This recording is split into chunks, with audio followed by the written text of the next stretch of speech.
माणिकराव कोकाटे यांच्यावर कारवाई करायला राहुल नार्वेकर कचरतायत का असा थेट सवाल उपस्थित झालाय। जो न्याय सुनील केदार यांना महाराष्ट्रात दिला गेला, 2 वर्षाच्या तुरुंगवासाच्या शिक्षेमुळे जो न्याय राहुल गांधींना लोकसभेने दिला, तशाच पद्धतीची कारवाई महाराष्ट्राचे विधानसभा अध्यक्ष राहुल नार्वेकर का करत नाहीत असा प्रश्न उपस्थित होतो आहे। कोकाटे प्रकरणी विधानसभा अध्यक्षांनी जे मौन बाळगलंय ते संशयास्पदही आहे आणि याच निमित्तानं ठाकरे गटाने राहुल नार्वेकर यांच्यावर टीकेची झोड उठवली आहे।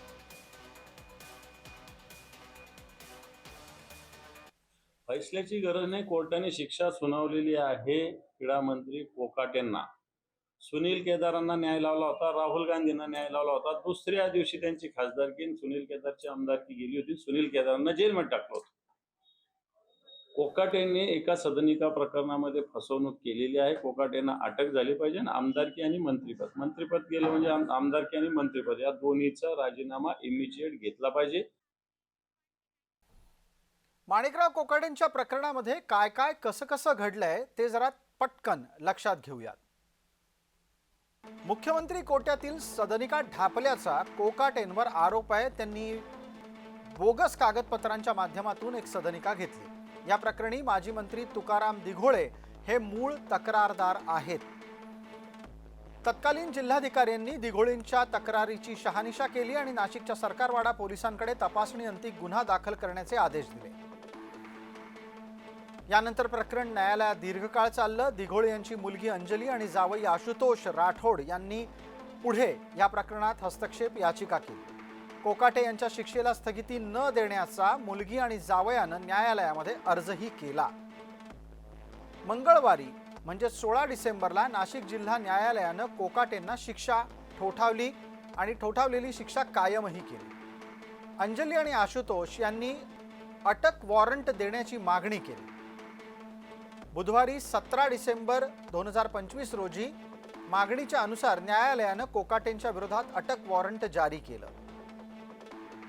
कोकाटेंनी आजारपणाचं कारण देत सवलत मागितली, पण न्यायालयानं मात्र अशी कुठलीही सवलत त्यांना दिली नाही आणि नाशिक न्यायालयानं अटकेचे आदेश कायम ठेवले।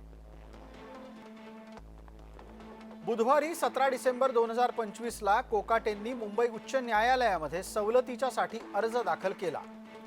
मुंबई उच्च न्यायालयानं सुद्धा कोकाटेंच्या अर्जावर तातडीनं सुनावणी करण्यास नकार दिला आणि कोकाटेंना मुंबई न्यायालयातूनही दिलासा मिळालेला नाही। इतकं सगळं घडत असताना आणि विशेष म्हणजे कोकाटेंना 2 वर्षाची शिक्षा सुनावून तातडीनं अटक करण्याचे आदेश असताना राष्ट्रवादी मात्र संपूर्णपणे कोकाटेंचं समर्थन करताना दिसतेय। माणिकरावांच्या पाठीशी अजित पवार उभे आहेत असंच चित्र निर्माण झालंय। प्रत्यक्षात 2 वर्षाची शिक्षा सुनावली गेल्यानंतर राहुल नार्वेकर यांच्याचकडून कोकाटेंची आमदारकी रद्द व्हायला हवी होती, पण ना राहुल नार्वेकर काही करतायत, तिथं अजित पवारांनी काही करण्याचा प्रश्न येतो का हाही मुद्दा आहेच।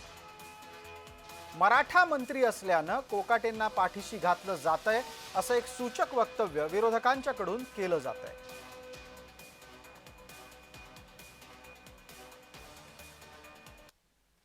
दरम्यान अजित पवार कोकाटेंच्या पाठीशी का आहेत ते आता आपण जाणून घेऊ। सरकारमध्ये जे बसलेले आहे ना, जितके लोक बसलेले आहे, जितके मंत्री आहे, खऱ्या अर्थाने अर्धापेक्षा जास्त आज पुण्याच्या येरवाडा जेलमध्ये, मुंबईच्या बायकल्ला जेलमध्ये, नागपूरच्या जेलमध्ये किंवा औरंगाबादच्या हर्सुल जेलमध्ये असायला पाहिजे होते। आमच्या इकडचे तर आता 6 महिन्यापासून ते जेलमध्ये असायला पाहिजे होतं, पण काय हे एक हमाम में सब दंगे है, तो किसी को कोई होने वाला नहीं है। कोर्ट दिले ना, तर कोर्टापेक्षा मोठे लोक आहे ना, हे कुठले मानणारे आहे कोर्टाच्या डिसिजनला।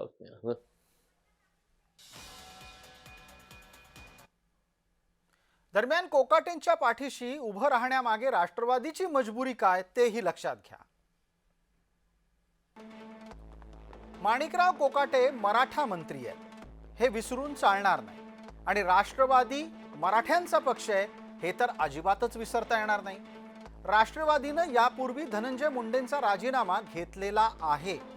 आणि आता मुंडेंच्या पाठोपाठ कोकाटेंच्या गच्छंतीनं राष्ट्रवादीची प्रतिमा आणखी खराब होण्याची शक्यता आहे. अशा वेळेला वादग्रस्त मंत्र्यांची भाजपा आणि शिवसेनेकडून त्यांचे मंत्री पाठराखण केली जात असताना दिसत आहेत, तेव्हा कारवाई फक्त राष्ट्रवादीवरच का व्हावी असाही तर्क राष्ट्रवादी मांडू शकते. अजित पवार यांच्या भूमिकेबाबत म्हणजेच अजित पवार कोकाटेंच्या पाठीशी का आहेत या भूमिकेबाबत राष्ट्रवादीचं काय म्हणणं आहे तेही ऐका. दादा या बाबतीत निर्णय घेण्यामध्ये सक्षम आहे. त्या बाबतीत बाकीच्यांना कुणाला मला वाटतं बोलण्याचा काही अधिकार नाहीयेत. परंतु मला वाटतं अशा पद्धतीची कुठली चर्चा झाली नसावी, कारण हे न्यायालयीन विषय आहे आणि न्यायालयाचा सन्मान करणं आमचं काम आहे. आणि आमच्या इकडनं हायकोर्टामध्ये दाद मागितली गेलेली आहे. त्याच्यावर हायकोर्ट जे काही निर्णय देईल तो आमच्यासाठी अंतिम असेल. तो निर्णय येईपर्यंत आम्ही शांत आहोत आणि आम्हाला विश्वास आहे की तो लवकरच निर्णय येईल. तर वरती राजकारण करून जमत नसतं. असं झालं तर तसं झालं तर त्या राजकारणामध्ये तरला खूप महत्व नसतं. आम्ही व्यावहारिक राजकारण करणारी लोक आहोत आणि संविधानाला मानणारे, न्याय व्यवस्थेवर विश्वास ठेवून काम करणारी लोक आहोत. त्यामुळं अशा तरच्या याच्यावर बोलण्याऐवजी मला वाटते की थोडंसं थांबाल तर आपल्याला सगळं भेटून जाईल. कोकाटे आज जरी रुग्णालयात असले तरी काही दिवसांपूर्वी ते एका महत्त्वाच्या कार्यक्रमात होते. ती दृश्य आपण पाहू आणि मग आपल्याला लक्षात येईल क्षणाक्षणाला राजकारण कसं बदलत जातं. हे माणिकराव कोकाटे आहेत जे मेस्सीच्या सोबत वानखेडे स्टेडियमवर हजर होते. माणिकराव कोकाटे हे मेस्सीच्या कार्यक्रमाला गेले ते क्रीडा मंत्री या नात्यानं, आणि याच वेळेला त्यांच्या सोबत फिफा संघटनेचे सदस्य प्रफुल्ल पटेल, महाराष्ट्राचे मुख्यमंत्री देवेंद्र फडणवीस आणि जागतिक दर्जाचा क्रिकेटपटू असलेला मेस्सी सुद्धा हजर होता. हेच कोकाटे अटकेचे आदेश येताच मुंबईच्या लीलावती रुग्णालयात दाखल झाले आहेत.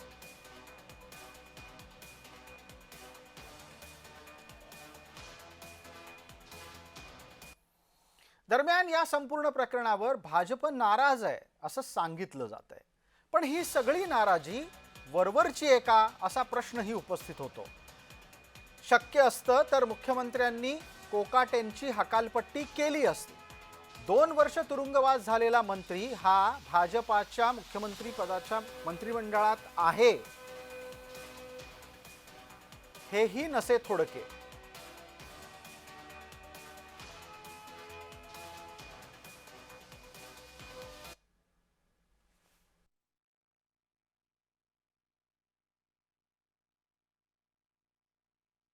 माणिकराव कोकाटे आता त्यांच्या आमदारकी आणि मंत्रिपदावर राहूच शकत नाहीत. त्यांनी अपील करावं, त्यांनी हायकोर्टात जावं, सुप्रीम कोर्टात जावं, पण ते आमदार आणि मंत्री असूच शकत नाही. याचं कारण असं की सेक्शन 8 हा रिप्रेझेंटेशन ऑफ पीपल्स ऍक्ट 1951 या कायद्यानुसार कुठलाही आमदार जर त्याच्यावर 2 वर्षाच्या वरची, 2 वर्ष किंवा त्याच्यावरची शिक्षा जर त्याला झाली, अगदी छोट्यातल्या छोट्या कोर्टात सुद्धा, तर तो वरच्या कोर्टात त्याच्या विरुद्ध अपील करू शकतो, पण तो आमदार राहू शकत नाही.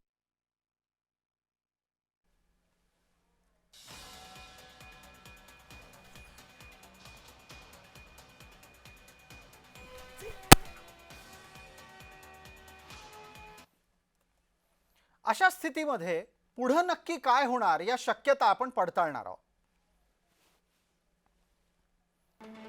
नाशिकचे पोलीस अटक वॉरंटवर आदेश आल्याशिवाय काही कारवाई करतील असं आत्ता तरी दिसत नाहीये.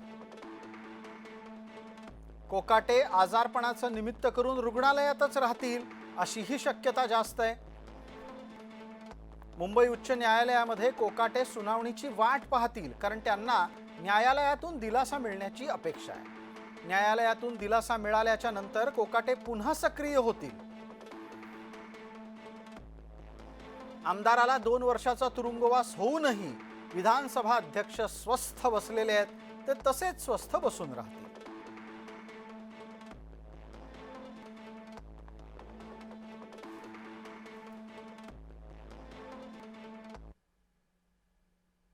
इथं कोर्टाने निर्णय एका नेत्याच्या विरोधात दिलेला आहे आणि त्या नेत्याने सामान्य लोकांचा पैसा हा खाल्लेला आहे. त्यामुळे अध्यक्ष साहेब या बाबतीत काय करतात बघावं लागेल. पण आम्हा सगळ्यांना असं वाटतंय आजच्या आज त्यांचा राजीनामा हा घेतला गेला पाहिजे. आणि जर नाही घेतला तर मग हे सरकार फक्त दाखवायसाठी स्वच्छ प्रतिमेचं आहे, पण खऱ्या अर्थाने हे कुठेही तिथं संविधान समजून घेणारं आणि पाळणारं नाही असं आपल्याला म्हणावं लागेल.